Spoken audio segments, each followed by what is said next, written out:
let's talk about this and bring in Peter Mathews. He's a professor of political science at Cypress College, that's in the U.S. state of California, joining us from Los Angeles. Thanks for joining us on Al Jazeera. So with Trump's victories on Tuesday night over in the U.S., does this mean that the moment of truth is nearing for the Republican Party?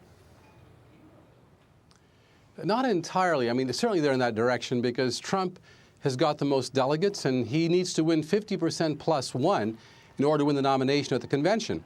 Now, he needs to win 62% of the rest of the delegates if he's going to get the 50% plus one. And that's a tall order unless he can win those winner-take-all states coming up.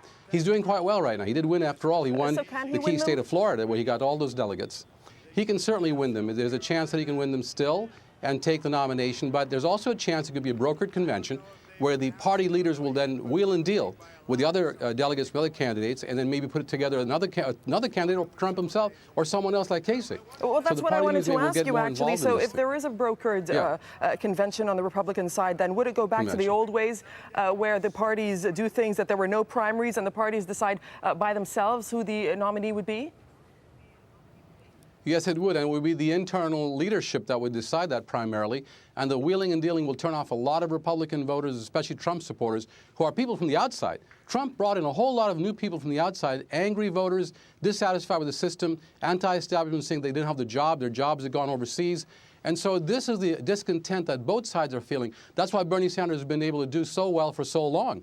On the left and the right, there's a discontent against establishment politics and politics as usual, and the people losing their jobs and their livelihoods. That's been the problem. Before we talk about the Democrats, let me just ask you one more thing about the Republican side, because there are, you're saying that Trump does have a lot of support, but at the same time, there are some senior Republicans who say they're never going to support him. So how far are they willing to go to block him?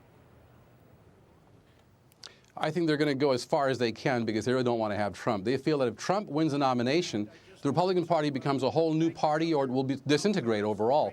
And they don't want to see that happen. So people like Romney went on board and made a public speech that was very vitriolic and against Trump and laid out the groundwork as to why Trump should not be nominated. So it's a big, tough internal struggle going on right now. And when this happens, the party is in danger of being disintegrating, actually. And that could very well happen, too, with this party. Let's just look at the Democrats for a moment. You were saying that Sanders does have support, but the numbers don't point to that direction. Hillary Clinton clearly in the lead. So is there anything that Bernie Sanders can do? Well, here's the difference in the two sides. The rest of the Republican primaries, many of them are winner-take-all. On the Democratic side, it's proportional representation still. So if Sanders wins 45% of the vote, he gets 45% of the delegates, pretty much. And so he can still hang in there and get large numbers of delegates. Hillary still has to get 2,300 or more, just over 2,300 to win the nomination. She's got about 1,100 plus a few superdelegates that could switch sides. It's still up in the air. It depends what happens with Hillary also in terms of the FBI investigation of the email situation and what happens with the possible indictment. I think that's up in the air still. And I think so far Hillary looks very strong. She's winning a lot of states, 4 out of 5 this time around. That was very convincing and very important that she did that.